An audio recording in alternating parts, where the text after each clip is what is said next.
I love what you did with Lex Luthor in this film. Thank you very much. He's kind of crazy, a little bit weird, kind of really weird, but totally you. Not that I'm saying that you're crazy or weird, but it's super cool, and I always love the characters that you play. Oh, thanks. How would you describe him?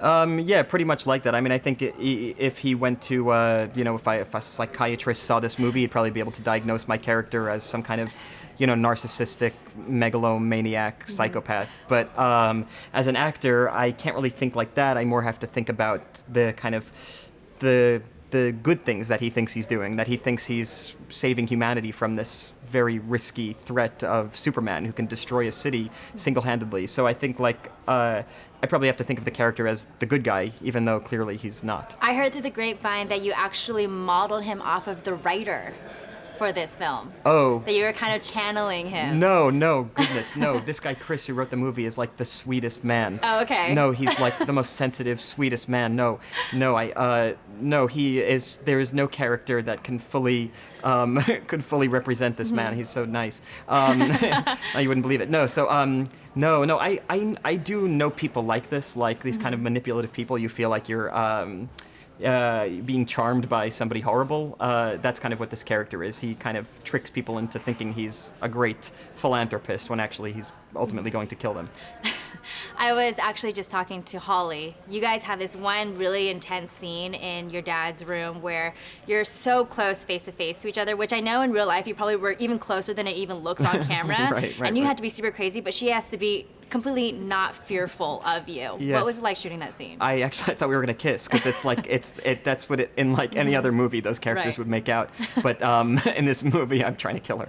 So exactly. That's what separates this movie. Yeah, I know. Yeah, it's this. The characters have this like almost flirtatious rivalry. She is this kind of tough senator from Kentucky, a tough Southern politician, and he is this Silicon Valley businessman. So I think the two of them are culturally at odds and also politically at odds. He's trying to manipulate her into letting him do something, and she is very strongly refusing.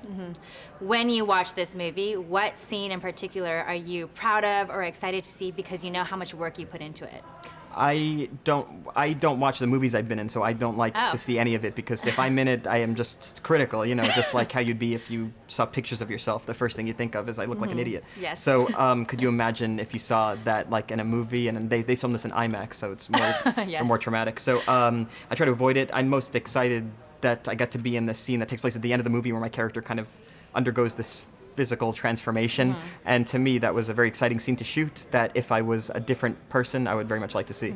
Growing up, everyone has been a fan of Batman almost, because no matter what generation, we grew up with a different Batman. That's right. I think that of all the people I'm talking to today, maybe you're the closest in age to me. What do you think about George Clooney as Batman?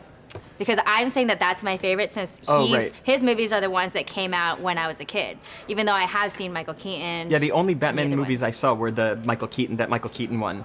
Okay. My family watched that. I think we owned the VHS tape, and therefore we had to watch it every weekend, because that would, if we didn't, it would require buying another video tape. Right. Remember when we used to actually do that, though? You would actually watch the same VHS every weekend, like all the Disney movies, too? Yeah, exactly, and the big plastic cases and the white cases. Yeah, exactly. Were you ever a character of Batman, the Batman world? Were you ever one of those characters for Halloween? No. For Halloween, I was so mortified by the holiday that I had to dress up. The whole thing is mortifying to me. So I found this little trick arm thing where it looks like you're holding somebody's arm in a plastic arm, and I found that when I was 8, and I wore that until I had where I could finally stop celebrating Halloween.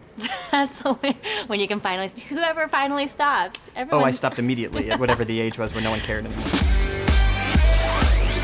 Made in Hollywood. Thanks for watching this interview. As always, don't forget to subscribe and let us know what you think in the comment section below. For the next Made in Hollywood interview, click right here. Do it. Click it.